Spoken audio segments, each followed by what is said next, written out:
გაეროს გენერალური მდივანი ანტონიო გუტერეში ნიკოზიას სტუმრობს იმ სამშვიდობო ძალისხმევის ფარგლებში, რომლითაც კვიპროსის პრეზიდენტმა ნიკოს ქრისტოდოლიუდესმა და კუნძულის თურქი მოსახლეობის ლიდერმა ტუფან ერჰიურმანმა მოლაპარაკებები უნდა გაანაახლონ. ეგრეთ წოდებული სოლიდარობის ვიზიტის ფარგლებში გაეროს გენმდივანი ორივე მხარეს შეხვდა და დაუდასტურა ინტერესი პროცესში პოზიტიური როლი ითამაშოს. მხარეებთან დისკუსიები პროდუქტიულად შეფასდა. იქნება სხვა შეხვედრებიც, რომელიც უკვე დაიგეგმა. ანტონიო გუტერეში აღნიშნავს, რომ კვიპროსის საკითხის გადაჭრა უმნიშვნელოვანესია ფართოდ რეგიონისთვის, განსაკუთრებით ახლა, როდესაც მსოფლიო პოლიტიკა ქაოსმა მოიცვა. პროცესის გარანტორ სახელმწიფოებს საბერძნეთი, თურქეთი და დიდი ბრიტანეთი წარმოადგენენ.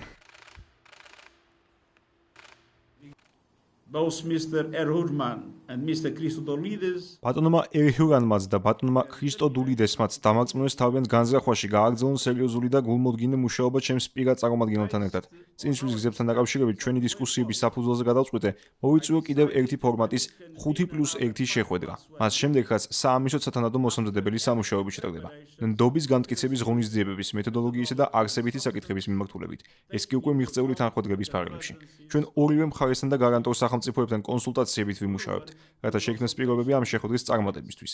მე ნამდვილად მჯერა, რომ კვიპროსის საკითხის გადაწყვეტა აბსოლუტურად აუცილებელია მნიშვნელოვანი არა მხოლოდ კვიპროსის ხალხის ინტერესებისა და მშვიდობის შესანარჩუნებლად, არამედ ასევე როგორც სტაბილურობის ფაქტორი იმ რეგიონში, რომელიც სულ უფრო სახიფათოდ არასტაბილური ხდება. მტკიცედ ვფიქრობ, რომ კვიპროსის საკითხის წარმატებით გადაწყვეტა მნიშვნელოვან მასტაბილურებელ ეფექტს მოახდენს რეგიონზე.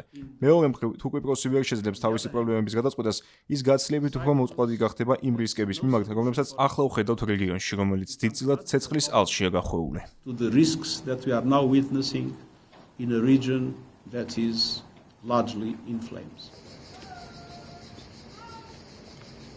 კვიპროსი 1974 წლიდანაა გაყოფილი. მას შემდეგ, რაც თურქეთის არმიამ ბერძნული მხარის მიერ მხარდაჭერილი სახელმწიფო გადატრიალების საპასუხოდ კუნძულზე სამხედრო ინტერვენცია განახორციელა. საერთაშორისოდ აღიარებული კვიპროსის რესპუბლიკა, რომელიც ევროკავშირის წევრია, აკონტროლებს ძირითად ბერძნულენოვან სამხრეთ ნაწილს, ხოლო ჩრდილოეთი ნაწილი, რომელსაც კვიპროსის თურქული ადმინისტრაცია მართავს, მხოლოდ თურქეთის მიერ არის აღიარებული. ორ მხარეს შორის გადის გაეროს ბუფერული ზონაც, რომელიც დედაქალაქ ნიკოზიასაც კვეთს.